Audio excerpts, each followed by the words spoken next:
Hey everybody, welcome back to the channel. My name is Ryan. Today we're going to be diving into a bottle that I see posted pretty frequently. People like this bottle.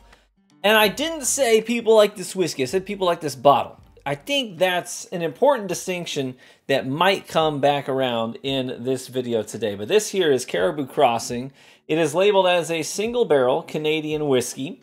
It is imported by Sazerac Company. If that sounds familiar, it's because Sazerac is who owns Buffalo Trace, among other distilleries. And this is probably one of their Canadian distilleries. It's bottled in Louisville, Kentucky at 40% ABV, which is 80 proof. So literal bare minimum to be called whiskey here in America. So a couple of things about this bottle. I think that a lot of people like that it's Sazerac owned, right? Because that name carries some weight. This bottle isn't overly common. I mean, it's not technically like an allocated bottle, but I just don't see it very often. And usually when I do see it, it's one bottle. It's not like they've got 3 on the shelf. So it also comes in a cool box. So I've got some B-roll to show off the bottle in the box and all that business. But the thing is, the price range on this bottle is kind of wild, right? So the state minimum here in Michigan is 55 bucks. I've never seen it for 55 bucks in Michigan. Normally I see it for a buck, you know, $100 is usually what you're paying for this in Michigan, even though state minimum is 55. But I think it's because there's a couple of things this bottle has going for it. And first and foremost, the neck to the top here, this is the bottle design for the Blanton's bottle. From here on down, the bottom part of the bottle here, this is the bottle designed for the Rock Hill Farms. And so visually, it's very striking. It's very evocative because those are like, for a lot of people, unicorn bottles, things they actively hunt. And when you see a bottle that is evocative of those same emotions, I think that carries some weight for people. You have, additionally, the topper is a big factor as well. Getting that caribou up there. Look at him, all proud. He's got a great rack, doesn't he?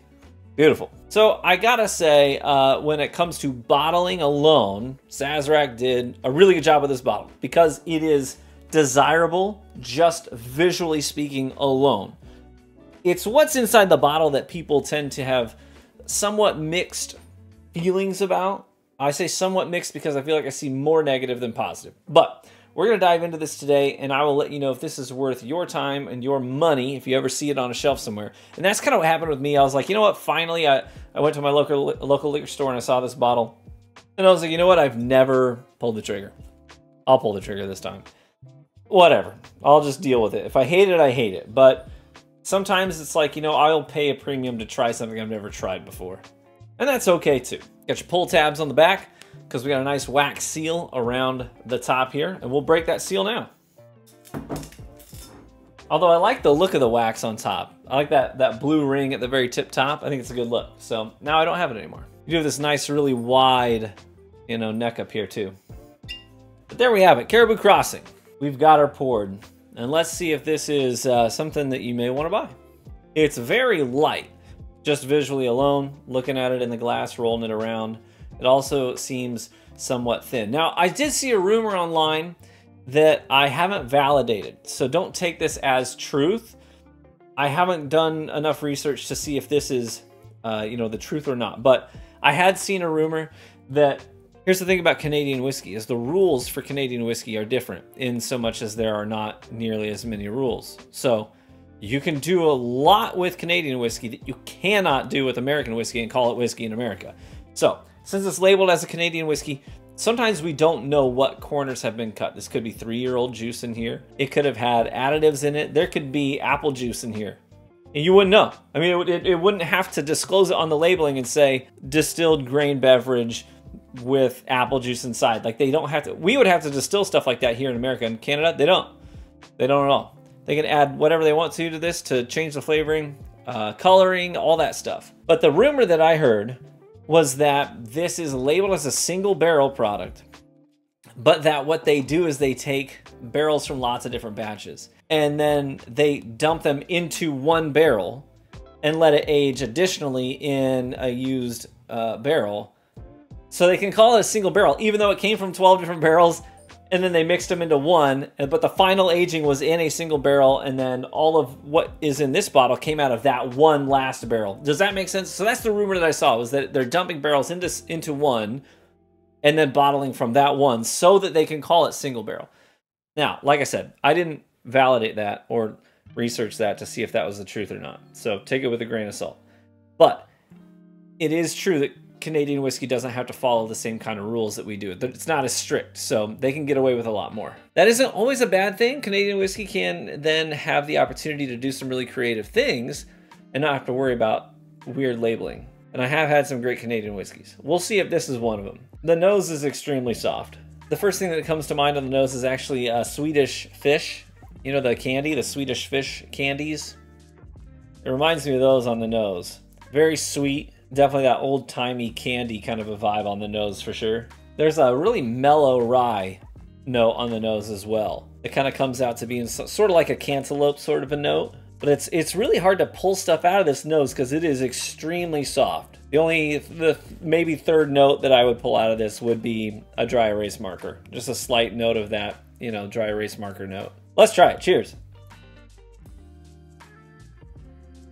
You know, I grew up in north of Indianapolis, so we'd go to the Indy 500 every now and then. I even worked like the Brickyard in the summer sometimes for some quick cash. But you know, when you're sitting in your seat at one of those races, and you see the cars are coming around the bend, you're getting ready for it, and then it's just, bing, and they're gone. It's just a quick flyby. You don't even get to make out the details on the car before it's long gone. That's this. This is like, I see it coming, I'm taking the sip, here it goes, and then it's right across your palate, it's, and then it's done. Like there is no finish. I couldn't tell you what the finish was like because I don't know that there was one. Real quick on the palate, I get that Swedish fish, that old-timey candy note comes in, you know, really prominent. That's like sort of the #1 thing I would describe how this tastes. You get that old-timey candy note, but then there's also a little bit, just a hint of some rye spice on the outsides and the very tip top of your palate. Not so much on the tongue, and then it's gone. I mean, that's all she wrote. That is it. Guys, there's nothing there. There is absolutely nothing there. If I could point to any sort of fruitiness, it might be sort of this apricotish note in there, but it is so watered down. I think I spent all my money on a bottle and a little bit of colored liquid on the inside of it. Man, I kind of wanted the haters to be wrong. I love when the haters are wrong, personally. That's one of my favorite things. It's like my son, this is his first year playing baseball. He's never shown a whole lot of interest in sports. Like when I was growing up, that's all we did. Like we'd leave the house, we'd just go out into the neighborhood and see who was around. We'd do pickup games of street hockey, baseball, touch football, whatever we could do. But he and his neighborhood friends tend to be more geared towards, you know, they like to climb trees, but they're also kind of, I guess, not crafty. More like they've got engineers' minds. They like to build and tinker. And that's cool. But I did think it was important for him to get at least the foundation of knowing how to throw and catch a baseball, understand the sport, so that when kids are wanting to do stuff like that, he doesn't have to feel left out. So I just wanted him to get a good foundation under him. And this past week, it was his 3rd game of the season. I've been running drills with him in the backyard a lot to try and help him refine his skills so that when he gets up there in the game, he knows what to do. And one of the kids on the team that's been in baseball for 3 years now, he was about to go up to bat, and he was like, "We got 1 out. Of course, I'm gonna hit a base hit, and I'll get on. But who's after me? Who's gonna run me in?" And he goes, "Oh, it's my son's name." And he goes, "Oh," and he swings like this. And of course, my son's like, "Hey, man, that's not cool. I'm really trying here." Well, that kid struck out. And then my son, who ran drills all week, stepped up to the plate with confidence and hit a line drive straight down the third baseline, just on the inside, so it was fair. It was too fast. Third baseman couldn't field it, and he had a nice base hit. And I'm like, what you gotta say now, huh? I love it when the haters are wrong. I wanted the haters to be wrong about Caribou Crossing. Unfortunately, I think they were spot on. If I was to give this a score per my scale, I think that I'm going to go at a 3.9. I think I'm going to give it a 3.9. And I think that it would be, if it was just on the juice alone, probably like a 1.5. But it's getting a lot of points for having a super cool bottle. This bottle's super cool. You know, it might make a really good infinity bottle, actually. But Maybe I'll just dump it down the drain and use it as my infinity bottle. I don't know. The juice itself is unremarkable. It leaves no distinct impression. It has no sense of identity, no character. I think all around, the juice in that bottle is a complete swing and a miss.